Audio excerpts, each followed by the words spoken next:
Yeah, get up. Yeah, it's D-Rizzo on the mic. You know how we do. Yeah. Check 1 2 1 2. 5 worlds were created. The first was lit up by the sun and the earth. The people started to get out of line, so the gods knew that it was time. They sent jaguars without being fed, and before you knew it, everybody was dead. The second world was lit up by the sun and the air. The people there acted like a bunch of junkies, so they all turned into monkeys, and everything went bananas, bananas.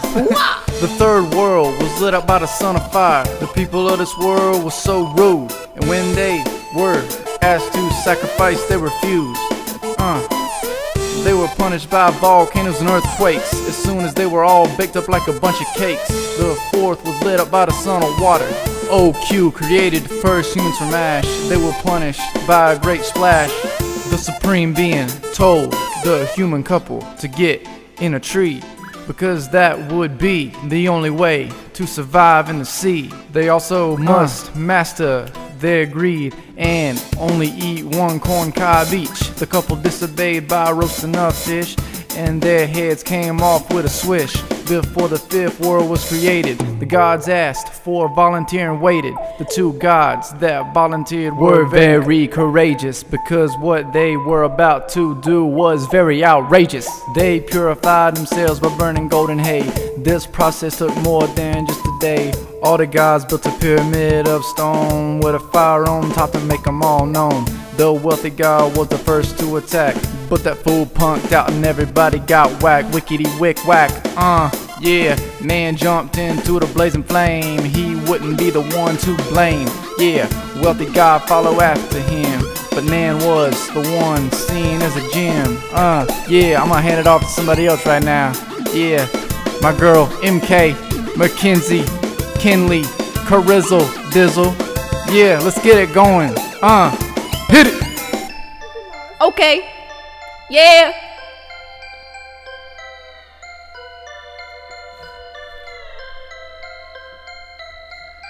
Q and Ted saw a monstrous goddess floating on water, chowing down on whatever she could slaughter. Each god turned themselves into a huge snake, pulled the goddess apart and made her middle break. Her head and shoulders became land, while her lower body rose to be grand. The other gods were so pissed, they flowered the goddess with many gifts.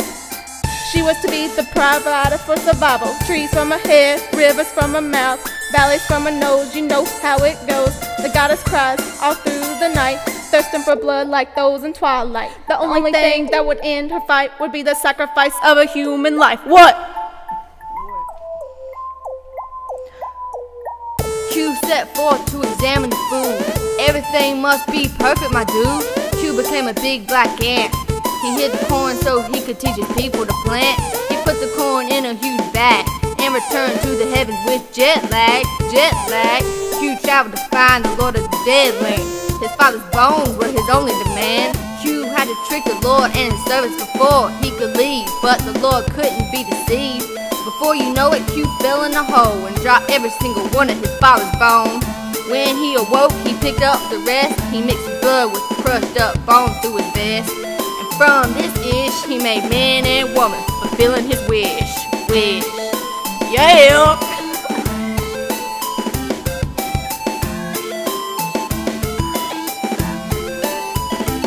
Ted came down wanting to hear sound. Only music would delight the souls around. Ted summoned Q for his assistance. He needed help to bring satisfaction to all existence. Q had to go high to the house of sun. He housed musicians that could make earth fun. Q had to travel up a bridge of united servants' body to reach the house of the sun's almighty.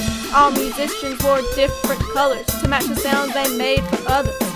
When Sun saw Q, he was astonished, threatened anyone who played to earth where there was no music. Q called out to all the musicians, but none replied, scared to experience Sun's suspicions. Ted expressed much rage, making all fear the next stage. The storm clouds caused Sun to drown like a flaming beast. The musicians jumped in Q's lap and went for a ride, to say the least.